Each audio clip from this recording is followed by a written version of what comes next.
Hello, my name is Eddie Tofpik. I'm Head of Technical Analysis and Senior Markets Analyst at ADM Investor Services International Limited. And here's your daily technical analysis of foreign exchange markets. I'll start with the euro against the dollar. An interesting pattern yesterday.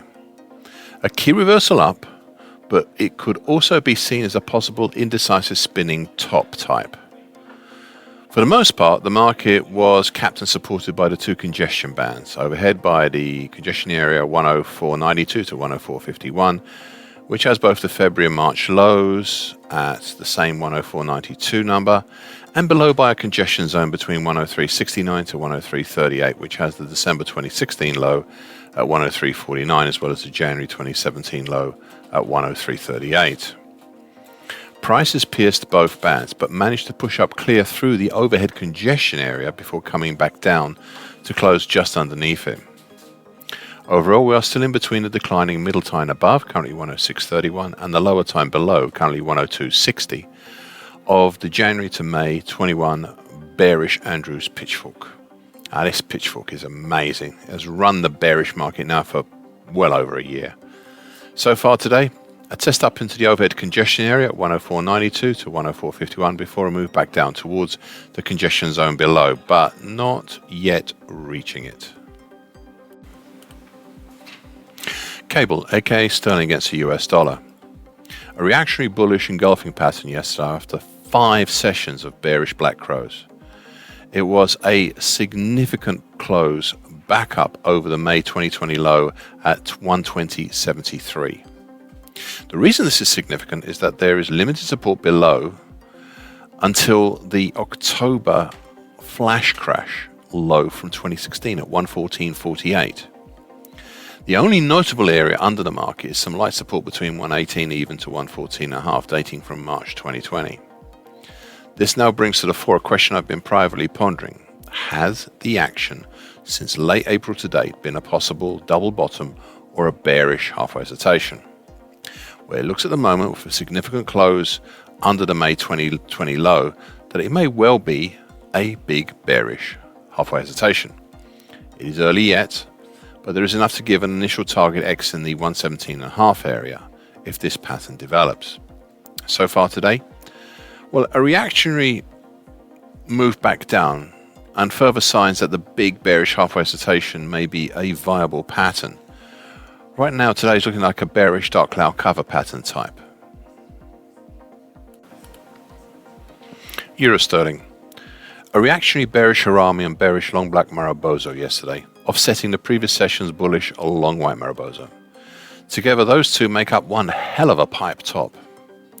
Prior to the recent pipe top, we still had the following targets on the upside. For the smaller lopsided diamond pattern, we had a primary target X in the 86.80 area and a harder to get secondary target X1 in the 87.65 area. For the extended diamond pattern, we had a primary target X2 in the 87.15 area and a harder to get secondary target X3 in the 88 even area. Okay, for those two diamond patterns, both target X in the 86.80 area and target X2 in the 87.15 area, the primary targets for the original lopsided diamond pattern, diamond bottom, and extended diamond bottom, respectively, have been reached. There are now 2 additional items. There is the previously mentioned big one, which had been triggered, but then the market sent mixed messages. Now, I've spoken for months now of the very large falling wedge pattern, currently 84.52 to 81.37. This pattern is still in operation, but has fallen into the shadows a little with the rising prominence of the diamond patterns. And though triggered, it still leaves us with some serious questions. You see, it has the most ambitious upside target of all. Target X4 for this pattern is in the 88.65 area, and that is a really big ask. More recently, I've noted the neckline, currently 85.64, of the December 21 to May 22 reverse head and shoulders pattern. This current support is the extension of the rising upper trend line of the original and extended diamond pattern. A primary target X5 for this pattern would be in the 87.75 area, and a secondary target X6 would be in the 88.60 area. Targets X4 and X6 are currently just off the top of my daily chart. So far today, well, a slightly lower open and immediate move higher, looking like Well, the beginnings of an immediate countering bullish opening white Mariposa right now. US dollar against the Indian rupee. A reactionary bullish white soldier yesterday after the previous session's bearish opening black Mariposa and possible bearish belt hold pattern. Below we still have the interesting recent congestion at 77.89, as well as the broken lower trend line of the recent ascending triangle, and that's currently at 77.90, and the breached but formidable lower time, currently 77.80 of the mid-January to mid-April bullish Andrews pitchfork. This market is seemingly now resting on top of the recent congestion zone, which is between 77.40 and 77.80, and that was seen for most of these past weeks. Meanwhile, overhead is the old target X in 78.30 area. As resistance, this was the target for the whole of the 2022 action being a ragged bullish halfway hesitation. It was reached this past Monday.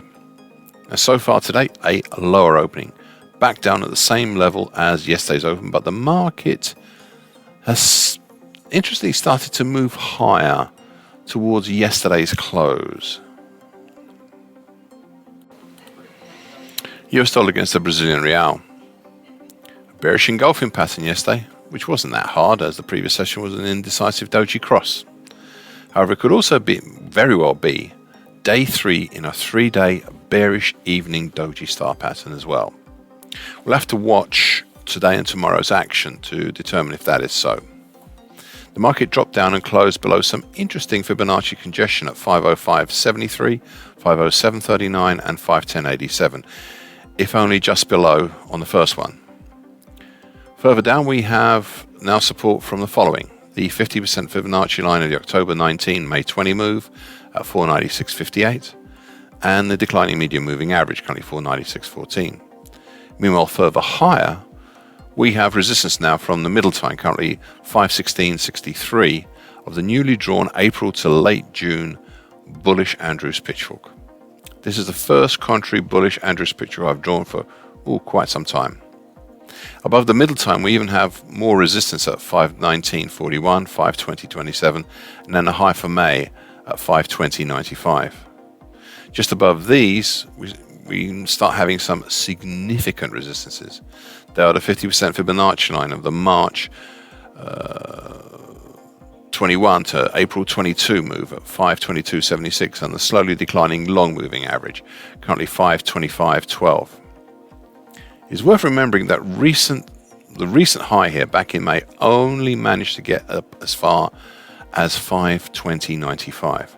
But again, I should point out that this move is starting, the one we're on now, is starting from a higher base. Indeed, we could look at the action since the start of April as a possible bullish halfway hesitation, if not a perfect one of those. Now this, if it is the case, would have a limited target X on the upside in the 528.45 area. I'm not altogether sure on this one as yet. US dollar against the Mexican peso. A reactionary and a large combined key reversal down and bearish engulfing pattern yesterday. This seems the end, or at least a pause, in the dramatic run-up we've seen since last Thursday's interesting and somewhat out of the blue key reversal up and earlier shooting star pattern type 2 bullish.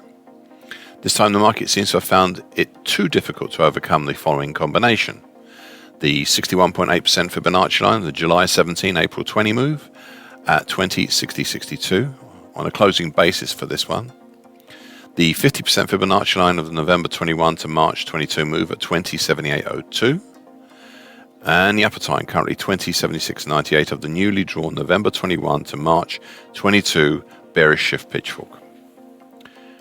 Prices also seemed uncomfortable sitting over the neckline, currently 20.54.30 of the September 21 to February 22 head and shoulders top.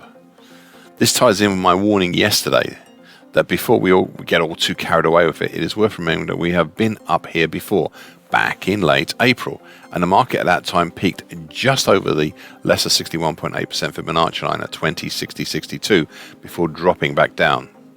Hence it paid and pays to be cautious here.